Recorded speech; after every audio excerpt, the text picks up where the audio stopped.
네, 오늘 나오신 두 분의 전문가 소개합니다. 신한투자증권 남대문 지점 이상경 멘토 나와 있고요. 교보증권 윤여민 멘토 같이 하겠습니다. 두 분 어서 오십시오. 네, 반갑습니다. 오늘 뽑아놓은 첫 번째 이슈부터 확인해 보겠습니다. 지금의 이제 조정 구간을 우리가 어떻게 활용할 것이냐 전략적인 부분을 좀 얘기해 보고 싶은데요. 조금 올랐다면 차익실현을 하고 가는 게 맞는지 아니면 이 조정 구간을 통해서 그동안 못 샀던 종목들 괜찮다라고 하는 업종 쪽에 매수의 기회로 활용해야 되는지 결국에는 이번 조정이 그렇게 길지 않다라고 봤을 경우 그리고 아니면 아예 본격적인 조정이다 봤을 경우가 완전히 전략이 달라질 것 같거든요. 이상경 멘토부터 한번 얘기해 보실까요? 전반적으로 현장에서 느끼는 분위기는 1월 달에 상승에 대한 부분들도 예견하기 어려웠고 최근에 2월 달에 지수가 지속적으로 반등을 주면서 상대적으로 현금 흐름을 어느 정도 가져가는 투자자 입장에서는 진입 시점에 대한 부분들을 좀 고민하는 순간이었습니다. 근데 오늘같이 조정이 나오는 날 올해 상반기 내내 좀 주도 업종으로 계속적으로 말씀드리는 에로베어라고 하죠. 에너지라든지 배터리라든지 우주항공 쪽에 대한 부분 같은 경우에는 조정 시 매수 관점에서 좀 접근을 좀 해봐야 될 것 같고요. 네. 이번 주 실적 시즌에 대한 부분들이 진행이 되고 마무리가 된 이후에 대부분의 대기업들이 IR을 통해서 올해 사업 계획을 좀 발표하고 있거든요. 오늘 같은 경우에도 정부 정책에 대한 기대감이라든지 이런 부분들이 반영이 되는 종목들 같은 경우에는 상대적으로 시장 대비 아웃퍼폼을 좀 하는 분위기여서 올해 1월 효과가 조금 더 이연이 되고 1분기 내내 좀 연장이 된다는 전제 그리고 오늘 같은 경우도 중국 같은 경우 상대적으로 덜 빠지고 있거든요. 그렇기 때문에 리오프닝에 대한 부분들 그리고 3월 달을 준비하고 있는 전인데 그리고 IRA 미국 세제 혜택에 대한 부분들도 진행이 된다라고 하면 네. 국내 기업들 같은 경우에는 이런 부분들에 대해서 관심을 받고 계속적으로 외국인들 수급이 들어오는 흐름인 것 같고 큰 흐름에서 봤을 때는 기관들 같은 경우에도 이번 시장을 좀 못 따라가는 분위기였습니다. 그렇기 때문에 여전히 기관들 내에서는 시장에 대한 방향성은 외국인이 정해주고 그 안에서 수익률 게임을 좀 진행하는 분위기이기 때문에 조금 시장에 대한 박스권에 대한 흐름들을 좀 보면서 종목별 대응을 좀 생각을 하고 어느 정도는 좀 좋은 기업들에 대한 부분들을 접근하는 흐름을 좀 잡아가는 시장 방향성을 보고 들어가는 결정을 하면 좋을 것 같습니다. 아주 비관적으로 볼 필요는 없다라는 말씀으로 이해가 됩니다. 예. 그죠? 그러니까 그간 따라가지 못했던 것들이나 이런 것들은 개별 종목이나 업종별로 보고 괜찮다라면 좀 매수로 접근해도 되지 않겠나라는 의견으로 받아들여지는데요. 윤여민 멘토께서는 어떻게 보고 계십니까? 일단은 저는 이제 2월에 사서 네. 3, 4월에 매도를 하는 그런 전략 계속 말씀을 좀 드렸었는데 일단 연초부터 좀 시장에 좀 상승을 이끌어냈던 건 아무래도 네 가지 축이 아닐까 좀 생각을 합니다. 과대 낙폭, 그다음에 인플레 피크, 중국 리오프닝, 그리고 이제 연준의 피봇에 관련된 부분이 있는데 일단 과대 낙폭 같은 경우는 이미 조금 이제 좀 지나간 재료라고 좀 생각을 하고 있고 또 연준의 피봇 같은 경우는 지금 계속해서 연준 인사들이 좀 상당히 강하게 좀 발언을 하고 있죠. 그러다 보니까 연준 피봇 같은 경우도 좀 기대감이 좀 많이 좀 옅어진 그 부분이 있는데 앞에서 말씀하셨던 것처럼 인플레 피크라든지 중국 리오프닝 관련된 재료는 아직까지 좀 살아있지 않나라는 좀 생각을 하고 있습니다. 특히 네. 이제 파월 의장이 디스인플레이션 관련된 좀 입장을 좀 얘기를 했고 중국 같은 경우는 경기를 좀 살리기 위해서 다양한 방법을 좀 강구하고 있기 때문에 이러한 측면에서 저는 이제 오히려 지금의 시장이 조금 기회가 되지 않을까라는 좀 생각을 하고 있습니다만 제가 지금 체크하고 있는 건 결국 이제 이렇게 좀 시장이 흔들리는 원인은 아무래도 이제 고용 지표가 아니었나 생각을 합니다. 그런 측면에서 봤을 때 3월 10일 날 고용 지표가 다시 또 발표가 되기 때문에 이때까지도 아마 좀 시장 자체는 조금 흔들릴 수 있는 부분이 있지 않을까라는 좀 생각을 하고 있습니다만 저는 이제 지금의 어떤 좀 조정 같은 경우는 그간의 상승에 대한 어떤 조정이라고 생각을 하고 있고 오히려 하락 전환에 대한 생각은 하고 있지 않습니다. 그러다 보니까 오히려 지금 이제 뉴스플로우에 따라서 지금 어떻게 보면 좀 증시가 좀 민감하게 반응한다 볼 수 있을 것 같은데 좀 지수를 보게 되면 코스피 같은 경우 2,420에서 2,500선 그다음에 코스닥 같은 경우 750선에서 780선의 어떤 약간 작은 박스권을 그리고 있는 상황이기 때문에 네. 오히려 이러한 좀 지수의 어떤 박스권 상단과 하단을 좀 체크를 해보신다면 오히려 지금 상황에 좀 매수할 수 있는 좀 기회가 되지 않을까 생각을 하고 있습니다. 알겠습니다. 두 분 다 너무 부정적으로 보지는 말자라는 의견으로 종합이 좀 되고 있는 것 같은데요. 그러면 조정이 왔을 때 지금 들어갈 만한 업종이라든지 섹터를 어디로 보고 계신지도 좀 궁금하거든요.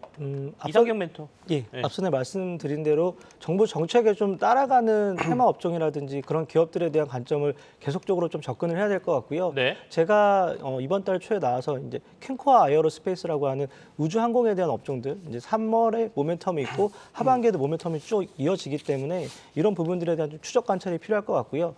오히려 지금처럼 작은 박스권에서 움직일 때는 저 개인적으로는 ETF를 가지고 매매하는 것도 굉장히 좀 큰 도움이 될 것 같아요. 그래서 전반적으로 작은 금액을 들어가서 시장에 대한 업종을 따라가는 것보다는 주가가 어느 정도 조정이 나왔을 때 ETF 레버리지를 좀 사서 시장에 대한 반등을 좀 따라가는 이런 전략적인 방향도 좀 긍정적으로 좀 작용이 될 것 같습니다.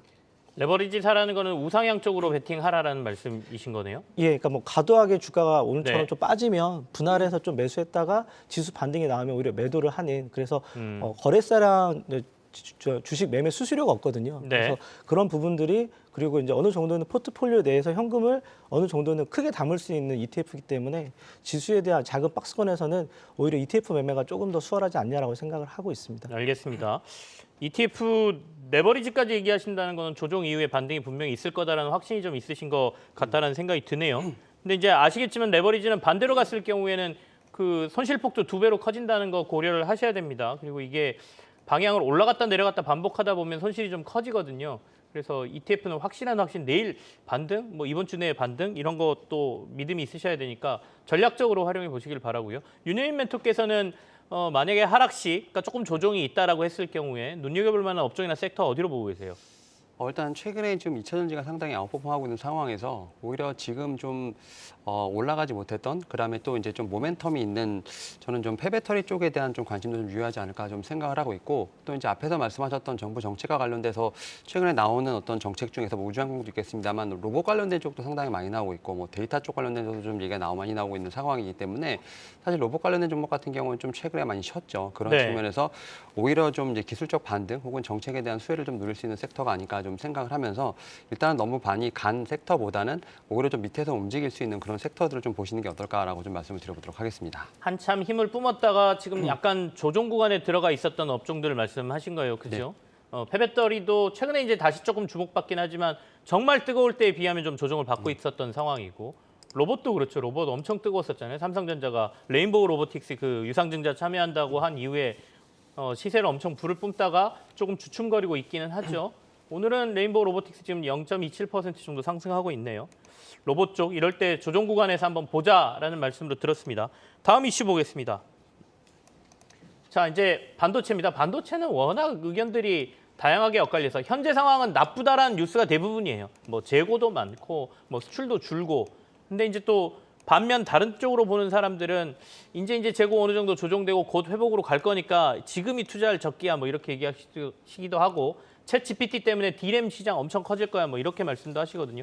이상경 멘토 반도체 지금 어떻게 판단하십니까? 월요일 날 그 서울시청에 있는 도서관에 가서 반도체 투자 사이클이라고 하는 책을 읽어봤는데 네. 결론은 반도체 투자에 대한 부분은 굉장히 투자 의사결정이 어렵다라는 게 결론이었어요. 그리고 저희 이제 당사 같은 경우에는 최동현 반도체 애널리스트 같은 경우에도 과거에 반도체 같은 경우에는 업황하고는 좀 반대로 맞물리는 수급 현황이기 때문에 상대적으로 안 좋을 때 사야 되고 굉장히 호황일 때 팔아야 되는 반도체 업종에 대한 매매 스킬인데 이게 반대로 말씀드리면 안 좋을 때 과감하게 포트폴리오에 대해서 비중을 늘리기는 또 반대로 굉장히 쉽지 않거든요. 왜냐하면 분할해서 아무리 매수한다고 하더라도 실적에 대한 부분들이 바닥을 찍고 수요가 회복하는 시점에서 주가가 턴어라운드 하는데 이 시점에 정확하게 들어가는 굉장히 좀 어려운 것 같습니다. 그래서 뭐 장비가 있고 소재가 있고 그 윗단에 낸드와 디램이 있고 비메모리까지 있긴 한데 결론을 말씀을 드리면 네. 상대적으로 어차피 수주라는 부분은 정해져 있고 생산량은 줄일 수 없는 가운데 수요가 잠소하는 상황이기 때문에 이런 부분들이 하반기에 돌아선다라고 하면 1분기 내에서는 좀 분할해서 매수해서 좀 가져가고 내년을 좀 기다리는 전략으로 좀 편안하게 본다라고 하면 오히려 반도체 업종 같은 경우에는 현재 시점이 좀 무난한 투자 타이밍이지 않냐라고 저는 개인적으로 생각을 하고 있습니다. 투자 타이밍으로 봐서는 나쁘지 않다는 말씀이세요. 윤여민 멘토는 반도체 어떻게 보세요? 네, 일단은 사실은 이제 1월 초에 사실은 자동차 반도체 섹터가 좀 움직이면서 사실은 이제 어떻게 보면 뭐 작년 말에 좀 상당히 암울했던 어떤 좀 그런 전망을 좀 달리하고 좀 주가가 좀 올라가는 모습이 좀 보였었는데 이제 다시 또 이제 실적이 나오고 또 이제 뭐 경기 지수부터 시작해서 여러 가지 지표가 나오다 보니까 다시 한번 또 이제 투심이 좀 얼어붙는 상황이 나오고 있는데 사실은 반도체 같은 경우는 최근에 좀 이제 뉴스를 보게 된다고 하면 뭐 AI를 비롯해서 자율주행 같은 좀 새로운 먹거리가 계속해서 좀 생겨나는 걸 좀 알 수 있다라고 볼 수 있을 것 같습니다. 사실 뭐 작년부터 시작해서 D램과 낸드 쪽 특히 이제 메모리 반도체 같은 경우는 겨울이 온다는 얘기는 충분히 좀 어떤 투자분들 다 안다라고 생각을 하시고요. 특히 이제 업황에 대한 반등 기대감은 뭐 빨라야 올 하반기부터 내년 상반기 정도를 좀 기대하고 있는 상황인데 여기에 지금 챗 GPT라든지 뭐 AI 관련된 좀 모멘텀이 지금 최근에 좀 새로 붙었죠. 여기다 또 최근에 삼성전자 같은 경우는 자율주행 쪽으로도 좀 이제 어느 정도 포커스를 맞추다 보니까 결국 이제 산업에 대한 성장성에 대한 부분은 조금씩은 좀 우리가 생각하는 좀 성장성은 확인이 되고 있습니다만 결국 그게 숫자로 찍히는 부분이 아무래도 조금은 좀 시간이 걸리지 않을까 생각을 하는데 결국 뭐 주가라는 건 언제나 뭐 선 반영을 한다는 측면에서 봤을 때 오히려 하반기에 대한 혹은 내년 상반기에 대한 업황에 좀 기대감을 보게 된다고 하면 네. 저는 오히려 상반기가 좀 더 매수의 타이밍이 아닐까라는 좀 생각은 계속 가지고 있습니다. 알겠습니다. 자, 근데 이제 앞서 우리가 그 특징주들을 확인하면서 뭐 물론 챗GPT나 AI 관련 얘기긴 합니다만은 그와 관련돼 있는 반도체 뭐 설계 업체라든지 아니면 최근에 시스템 반도체 쪽 하는 회사라든지 이런 데들은 개별 이슈로 막 이렇게 툭툭 튀거든요. 그런 회사들은 조금 메모리 반도체하고 달리 생각해야 되는 건 아닌가 싶기도 한데 이상경 멘토는 어떻게 보고 계세요? 일단 전반적으로 반도체 수요의 회복에 대한 부분들은 긍정적으로 좀 영향을 줄 것 같고요. 네. 챗 GPT라고 하는 부분들 같은 경우에는 저희가 이제 네이버와 카카오를 필두로 해서 저장에 대한 부분들, 디램이나 낸드 쪽에 대한 부분들 수요가 굉장히 크게 작용이 되면서 코로나 시절에 이런 부분들이 주가가 좀 반향을 일으키는 흐름이었는데 새롭게 열리는 시장은 맞고 이런 부분들의 수요가 발현이 되는 건 맞는데 이게 실적으로 이어지는 시점은 어느 정도는 좀 시차를 두고 접근해야 될 부분이 있는 것 같아요. 그리고 이제 뭐 마인즈랩이라든지 뭐 셀바스 AI 이런 식으로 관련된 종목들이 움직이는 가운데 관련된 수혜주를 찾고 있는 시장 흐름인데 여전히 좀 확인해야 될 구간에 있고 이런 네. 부분들을 어느 정도는 시장에서 대응하는 것보다는 좀 지켜보면서 정말 인정이 되고 시장에서 어느 정도 수혜를 받는 종목들을 확인하고 대응해도 충분히 결과론적으로는 좋은 흐름들을 가져갈 수 있을 것 같습니다. 알겠습니다. 윤여인 멘토께서는 이 시스템 반도체 쪽으로 하고 있는 상장사들은 어떻게 보십니까?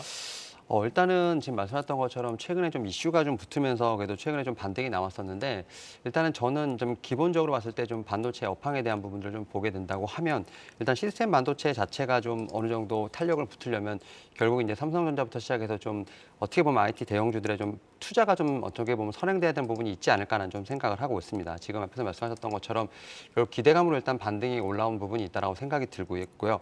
그러한 측면에서 아직까지는 이제 뭐 캐펙스 증설이라든 이런 부분에서 아직까지 확인된 부분이 없기 때문에 네. 물론 삼성전자 같은 경우 시스템 반도체에 좀 상당히 많은 심혈을 기울이고 있습니다만 그 투자와 관련된 부분들 같은 경우는 뭐 아직까지는 좀 집행되는 부분에 어떤 그런 뉴스 플로우는 나오지 않고 있기 때문에 일단 지금 상황에서는 좀 반등에 대한 부분은 뉴스 플로우에 대한 부분이 있다고 생각을 합니다. 다만 그럼에도 불구하고 워낙 주가들이 그렇게 크게 올랐다기보다는 약간의 좀 이제 이런 테마로 엮였다는 것만 좀 보여주는 것뿐이기 때문에 오히려 저는 지금 상황에서는 좀 수급에 대한 부분과 함께 네. 오히려 그런 뉴스 플로우에 좀 작용하는 어떤 그런 종목들을 잘 구별해 놓으시는 게 어떨까. 그래서 추후에 진짜 어떻게 보면 진짜 시세를 탈 때 그러한 종목들을 잡을 수 있게끔 오히려 지금 상황에서 관심 종목으로 좀 뽑아 놓으시는 게 어떨까라고 좀 말씀을 드려보도록 관심은 하겠습니다. 두되 매수의 타이밍은 아닌 것 같다. 관심은 두자라는 말씀이세요.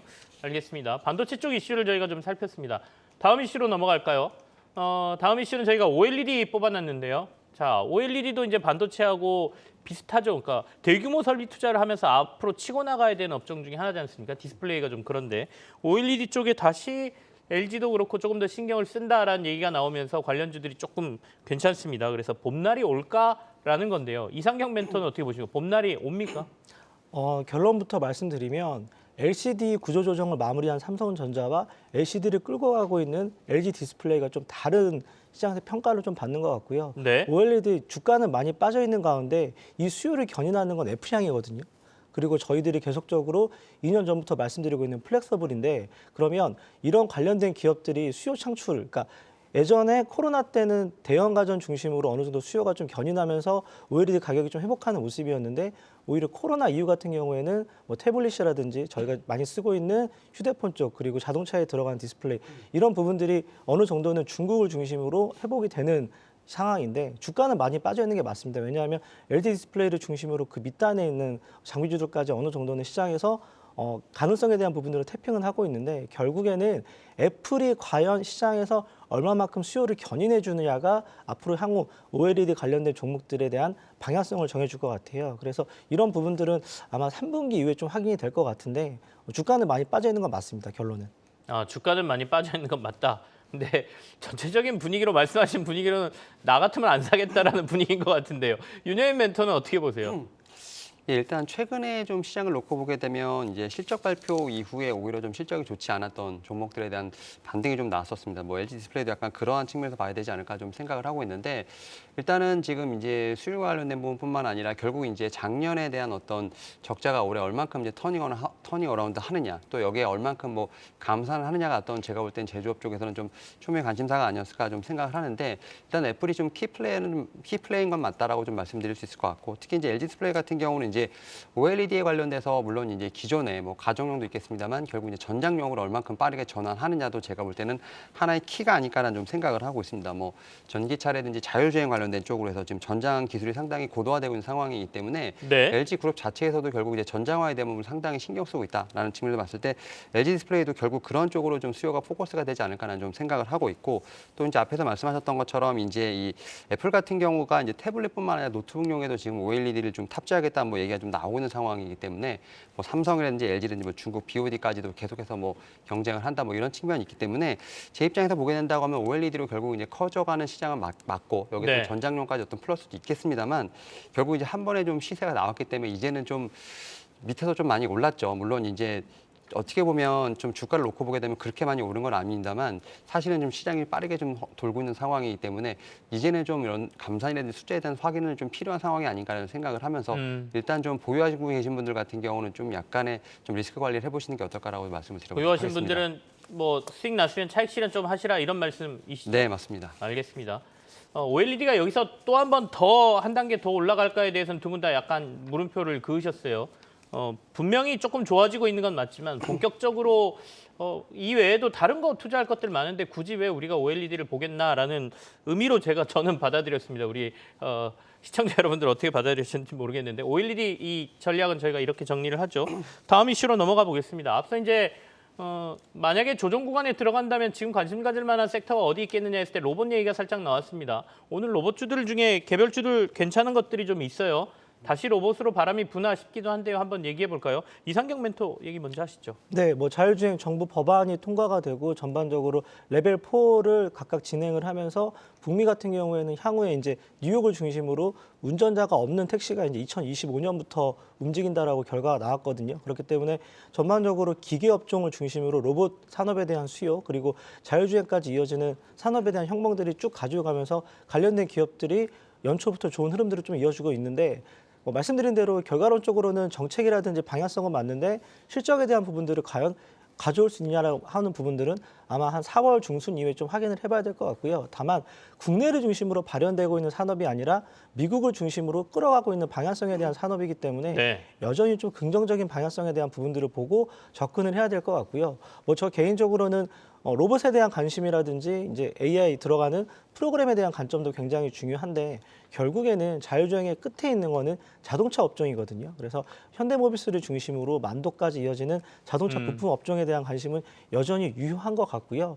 그리고 이제 안전성에 대한 부분인데 뭐 고속도로에서 아마 레벨 4를 운행하셨던 분들 같은 경우에는 저속에서 아마 깜짝 놀라셨을 거예요. 브레이크를 밟지 않았는데도 앞차와의 차간 거리를 완벽하게 어느 정도 지켜주면서 끼어들어오는 차들까지 대응을 하고 심지어는 요즘에 차선 변경까지 완벽하게 되는 흐름이거든요. 네네. 그렇기 때문에 이런 부분들을 준비하고 움직이고 있는 시장이기 때문에 조금 더 깊이 있는 스터디를 통해서 중장기적인 흐름으로 가져갈 수 있는 기업들을 찾아서 어느 정도는 그런 흐름들을 만들어가면 좋은 수익률하고 이어질 수 있을 것 같습니다. 우리가 이제 로봇 그러면 손발 달린 것만 생각하는데 사실상 자율주행차는 로봇이라고 보는 거죠. 그래서 끝단에는 뭐 자율주행이 있다. 로봇의 끝단에는 이렇게 말씀을 해준 걸로 이해를 하죠. 오늘 시장에서 윤여인 멘토, 로보티즈도 아까 주가가 강세지만 SBB테크도 굉장히 강세요. SBB테크도 로봇주로 저희가 분류하지 않습니까? 이들이 이렇게 오늘 강한 이유는 어디서 찾아야 돼요? 최근에 보게 되면 뭐 여러 가지 좀 뉴스들이 있는 상황이라 볼 수 있을 것 같은데 특히 이제 SBB 같은 경우는 이제 로봇 관련된 쪽과 뭐 자율주행 관련된 쪽 같이 좀 모멘텀이 좀 있지 않나라는 좀 생각이 들고 있고 특히 이제 로봇 관련된 종목들을 보게 되면 뭐 최근에 말씀드렸던 것처럼 좀 쉬는 섹터입니다만 지금 좀 한두 종목을 좀 기본으로 해서 조금씩 이제 다시 한번 좀 고개를 들고 있는 상황이 아닐까라는 좀 생각이 드는데요. 일단 로봇 관련된 쪽에서 보게 되면 지금 정부 정책 관련된 얘기들이 상당히 많이 나오고 있습니다. 특히 네. 이제 제가 알기로 지난주까지만 하더라도 이제 이 자율주행 로봇 관련돼서 지금 보도 통행이 가능한 어떤 내용 법안이 통과가 되지 않았었는데 뭐 최근에 좀 통과가 됐다는 좀 얘기가 나오고 있는 상황이라 볼 수 있을 것 같고 여기다 또 이제 삼성전자 관련돼서도 앞에서 말씀드렸던 것처럼 이제 이 자율주행 차량용 반도체 관련돼서 지금 이제 그 계약을 맺었다라는 좀 얘기가 나오고 있기 때문에 이러한 측면에서 다시 한번 좀 모멘텀을 받고 있지 않나라는 좀 생각을 하고 있고요. 다만 제가 이제 자율주행 관련해서 좀 말씀을 드리면 아직까지 지금 이제 이 자율주행 같은 경우는 조금은 좀 잡음이 좀 있다라는 좀 생각이 듭니다. 특히 이제 테슬라 같은 경우가 지금 이제 완전 자율주행 관련돼서 결함으로 36만 대 좀 리콜한 부분이 있기 때문에 네. 아직까지 좀 점검을 해야 될 필요가 있지 않을까 좀 생각을 하고 있고 다만 이제 우리나라에서 봤을 때는 지금 레벨 3 상용화된 지금 현대차 G90이 아무래도 올해 상반기 좀 나오지 않을까라는 좀 생각을 하고 있기 때문에 이와 관련해서는 분명히 한 번쯤 모멘텀이 있지 않을까 생각을 합니다. 뭐 그런 측면에서 앞에서 말씀하셨던 뭐 종목도 있겠습니다만 저는 이제 자율주행 관련돼서 소프트웨어 쪽으로 이제 현대 오토에버가 좀 대장주로 나서지 않을까라는 좀 생각을 하면서 자율주행 관련된 쪽에서 저는 현대 오토에버를 한번 말씀을 좀 드려보도록 하겠습니다. 현대오토에버에 대한 긍정적인 의견을 주셨습니다. 자, 이제 산업 현장에서는 로봇이 굉장히 많이 상용화돼 있죠. 그리고 생각보다 화면에서도 나옵니다만은 여러 가지 일들을 하고 있거든요. 근데 이제 보도 통행이나 이런 쪽으로 끌어 나온다는 건 우리 삶 안으로 들어온다는 얘기거든요. 저 쓸데없는 생각을 많이 하는데 보도에서 이 자율주행 로봇하고 부딪혀서 다치면 이거는 보상은 어떻게 받나라는 생각도 잠시 해봤습니다만은 어쨌든 간 로봇은 이제 산업군으로 들어오고 있다. 그러니까 예전에 테마주 성격으로 그냥 막 뜨던 데에서 이제는 자본이 들어가고 덩치가 커지는 산업군으로 좀 발전하고 있다라는 얘기를 몇 차례 제가 드린 적이 있습니다. 자, 이제 시장에서는 원래 레인보우 로보틱스 뒤따라갈 회사가 어디냐가 굉장한 관심이었잖아요. 첫 번째 질문은 제가 레인보우 로보틱스가 이제 한 8만 5천 원 이상까지 올랐다가 지금 한 7만 2천 원 선까지 내려와 있거든요. 요 정도에서 버텨줄 건지 아니면 더 밑으로 빠지는 건지 그게 일단 좀 궁금하고 레인보우 로보틱스에 우리가 관심을 갖고 있다라고 하면 다음 차기 주자는 어디로 보고 계시는지 갑작스러운 질문이긴 합니다만 이상형 멘토부터 한번 답해 주실래요?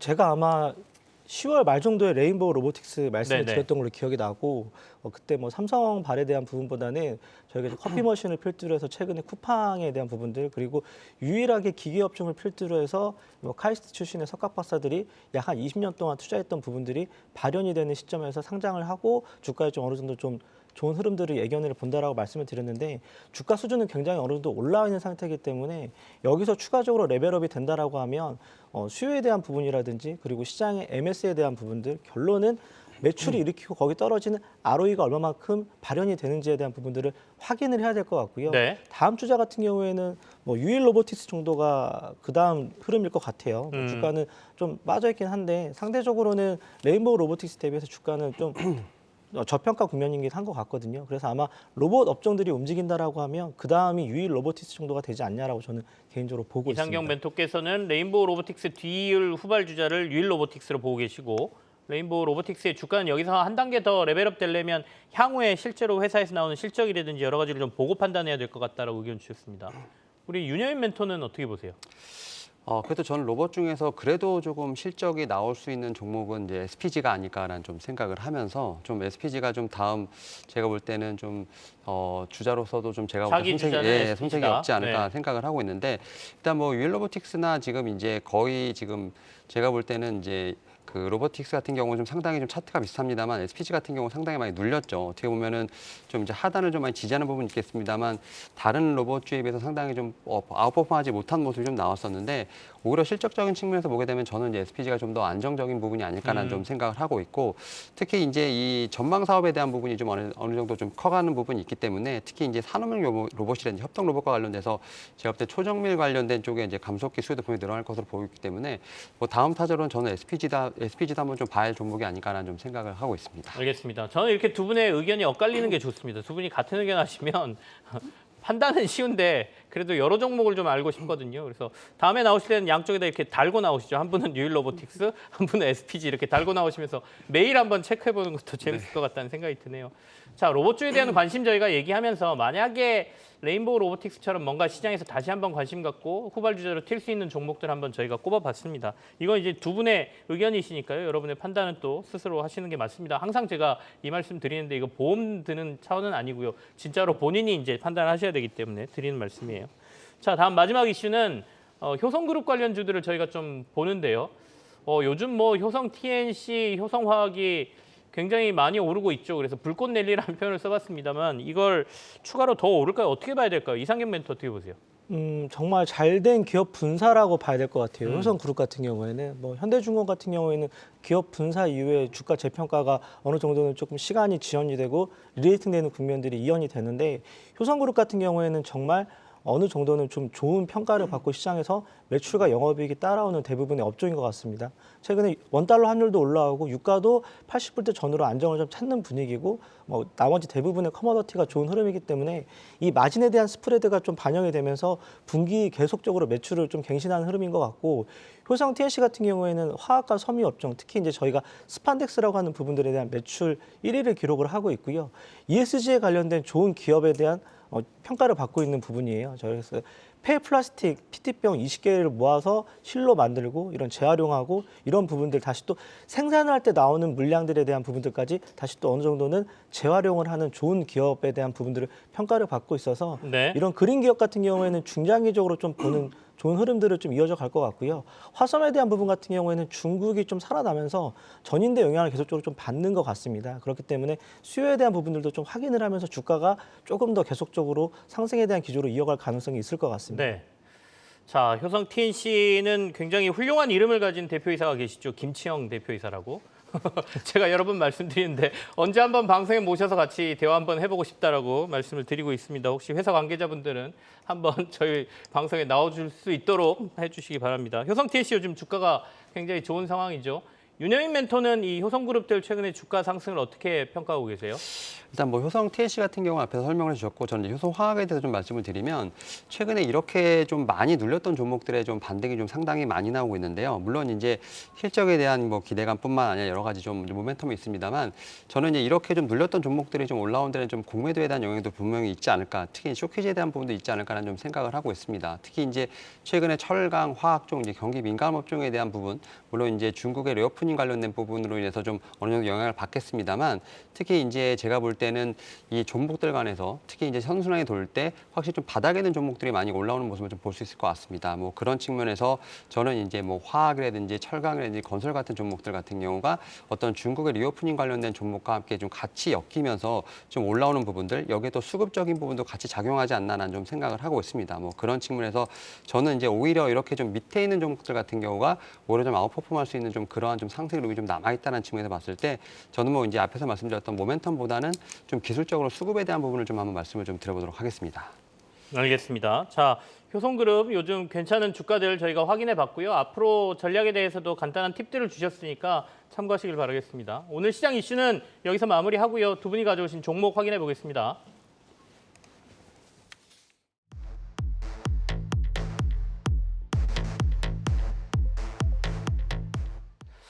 네, 자 이렇게 장이 안 좋을 때는 저희가 종목 공부하는 것도 괜찮죠. 이럴 때 좀 매수의 기회가 될 수도 있고요.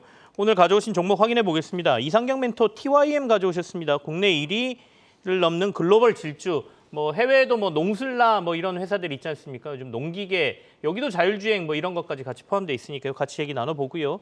앞서 이제 폐배터리 보자라고 말씀하신 이유가 있었군요. 오늘 윤여민 멘토께서는 세비캠 들고 오셨습니다. 같이 얘기 나눠보죠. 먼저 농슬라 TYM 얘기 한번 들어보겠습니다.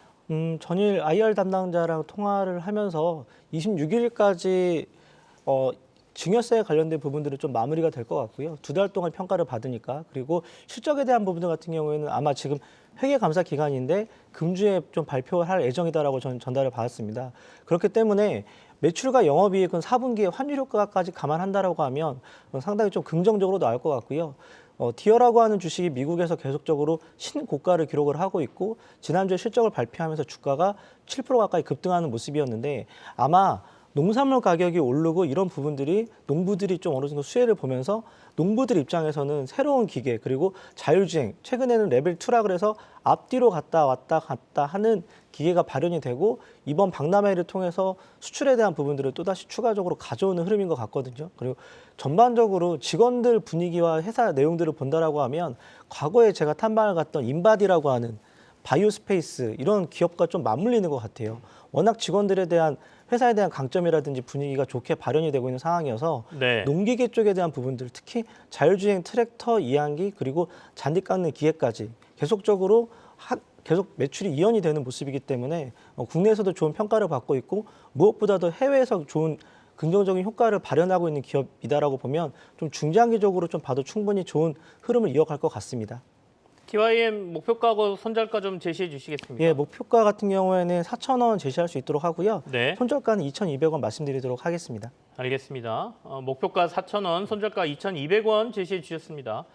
자, 이제 폐배터리 관련주 세비캠 얘기를 듣겠습니다. 윤효인 멘토 말씀해 주십시오. 네, 사실 이제 폐배터리 관련된 종목들이 좀 한 3-4개 정도가 있는데 일단 뭐 대장주로 성일하이텍 그다음에 사실 코스모학이 좀 상당히 많이 갔었는데요. 오히려 지금 이제 이 세비캠 같은 경우는 오히려 좀 많이 못 갔다라는 측면에서 좀 제가 볼 때는 좀 봐야 할 종목이 아닐까라는 좀 생각을 하고 있는데 일단은 작년에 상당히 좀 실적이 좋았습니다. 특히 이제 작년 최대 실적을 좀 기록을 했는데 매출액 같은 경우 481억 정도를 기록을 했고 영업이익은 좀 97억을 좀 달성을 하면서 특히 이제 영업이익 같은 경우는 전년 대비해서 75% 이상 증가한 수치를 좀 보여준다라고 말씀드릴 수 있을 것 같습니다. 네. 그리고 폐배터리 같은 경우도 뭐 2차 전지와 마찬가지로 지금 이제 어떻게 보면 증설을 하고 좀 추가적인 매출이 나오는 어떤 이런 좀 선순환 구조를 갖고 있는데 특히 동사 같은 경우 경북 김천시에 지금 리사이클링 제3공장 건립을 하는 어떤 MOU를 작성했기 때문에 결국 추가 증설에 대한 부분들 뭐 이런 부분을 통해서 2024년에 본격적으로 지금 양산이 되고 2026년 정도 되면 뭐 3만 톤 규모의 전구체 생산할 수 있는 어떤 생산 기지가 확보되는 점에서 봤을 때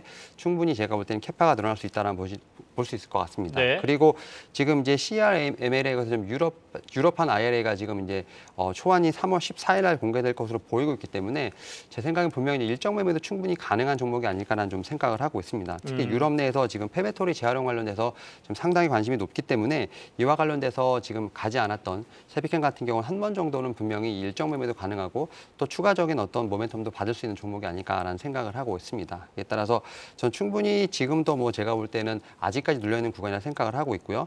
목표가 같은 경우 13만 원, 그다음에 손절가 같은 경우 8만 원으로 말씀드려 보도록 하겠습니다.